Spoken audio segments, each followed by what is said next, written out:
Hello. The media has been suspiciously silent on Jeffrey the billionaire, a man who traveled the world with some of the most powerful people in the world.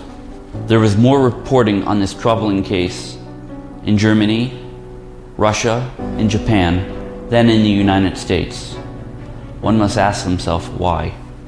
Jeffrey must have had some powerful allies to cover it up, or, more likely, willing participants who engage in the same sickening crimes as he, and then blackmail them into submission. The world has been asking who the people are in the video files that were given to me 10 years ago by the detective and the friend that was investigating the case.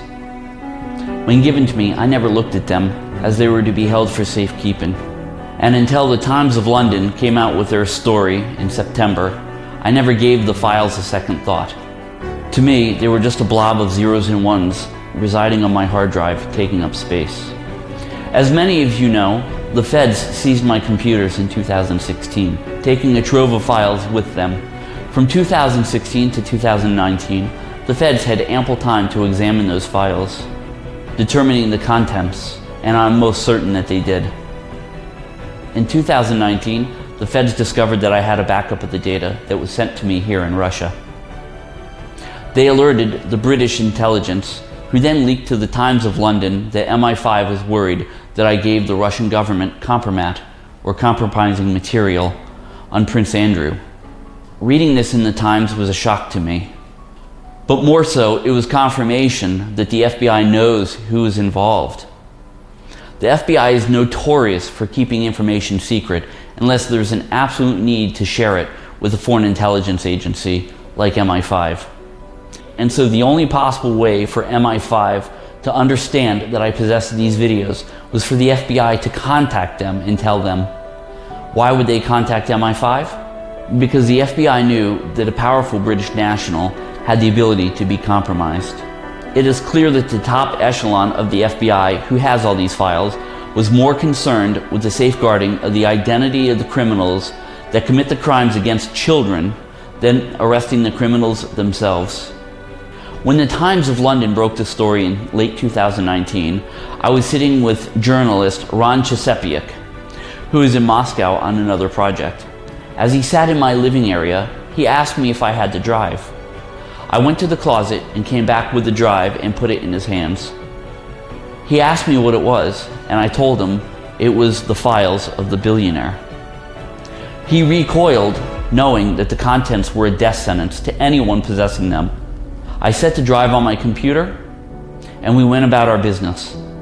On the last day of his visit, and during the storm of media controversy, we agreed to take one look at the random sample of 740 plus videos that were in the archive.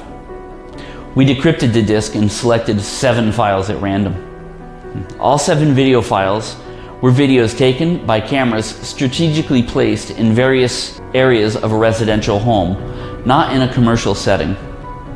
Out of the 7 files, all of them contained girls that I am certain to be under the age of consent. 6 of them had men that were much older that looked to be at least in their 40s. Knowing the dangers these videos possessed to me, I made 10 encrypted copies of the archive and placed them in safekeeping on various servers throughout the world. I sent the encryption keys to 10 other people who had no connection to the people that stored the data. And 10 more people have explicit instructions to match the keys with the data in the event something happens to me. The encrypted physical drive was sent to be stored at a very powerful person's facility in South Russia, and that encryption key was given to an attorney along with instructions in case something happens to me. At no time did the Russian government ask me for the files, and at no time did I provide the Russian government with any of the files. Explicit instructions were given to the key bearers to prevent releasing the keys in times of duress. I no longer have easy, immediate access to the bulk of the files, and it is done by design to ensure my own safety. But I have the 7. In 5 of the videos that contained men, the video quality was too abysmal to easily recognize anyone. Keep in mind, these videos were from a time when HD wasn't around, so the resolution is probably about 480, but one of the videos contained imagery decent enough to identify an individual with any level of certainty. I won't come out and make the accusation saying for certain this is the person, because I don't think anybody can be 100% sure. But I will tell you who I think it looks like and who others have said it looks like, and I will show you and you can judge for yourself. Who do I think it is? Imagine a very wealthy man who graduated from Harvard, a man who is the chief operating officer at Disney, a man who has been at the head of some of the most powerful television and news networks in the world, the president of ABC, the executive vice president of Comcast, chairman of NBC, Universal. Would a man in this position, with so many tentacles into so many different news organizations, be able to effectively control the narrative? We already know about recent scandals and the culture of tolerance at NBC. Could a man in his position cast a dark shadow over the billionaire's story to protect himself? Meet Steve Burke. He's the man with the very impressive credentials I mentioned above, and he has ties to Jeffrey the billionaire. Now, meet the man in the video. The lighting isn't ideal, but to me and to other people I have shown, we agree that this is, with a high percentage of certainty, the same man. No doubt that the FBI, who possesses these videos, has much higher capabilities to analyze this, and they would be able to say for sure, but they won't. The man in this video is shown having a relationship with a blonde girl who I am certain is several years too young to consent to such things. For legal purposes, the entirety of the woman has been blacked out, but perhaps a victim will see this, recognize the situation, and come forward to give clarification as to where it was, when it was, and who it was. The only thing I can tell you for sure is it came from the archives of Jeffrey the billionaire, circa early to mid 2000s. My name is John Mark Dugan. I'm a former Marine, and I'm a former deputy sheriff for the Palm Beach County Sheriff's Office, in the backyard of where Jeffrey the billionaire lived.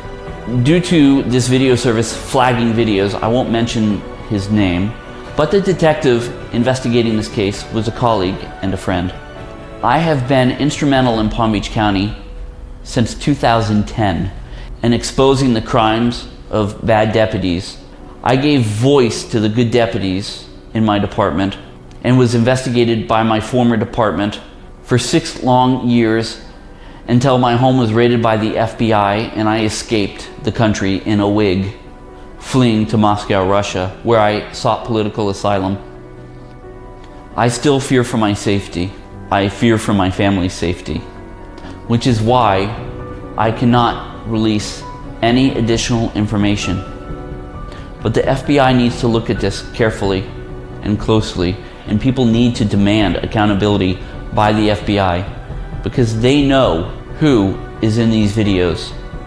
They can investigate this properly. I'm no longer a law enforcement officer. I have no capacity to investigate these crimes. I cannot release these videos because it's illegal. You cannot possess these videos because it's not legal.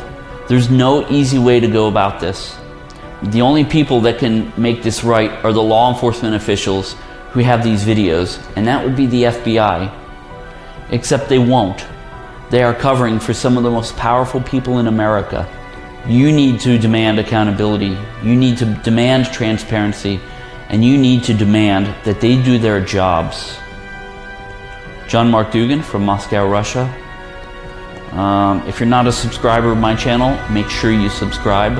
Hit the like button, and I will see you in my next upcoming video.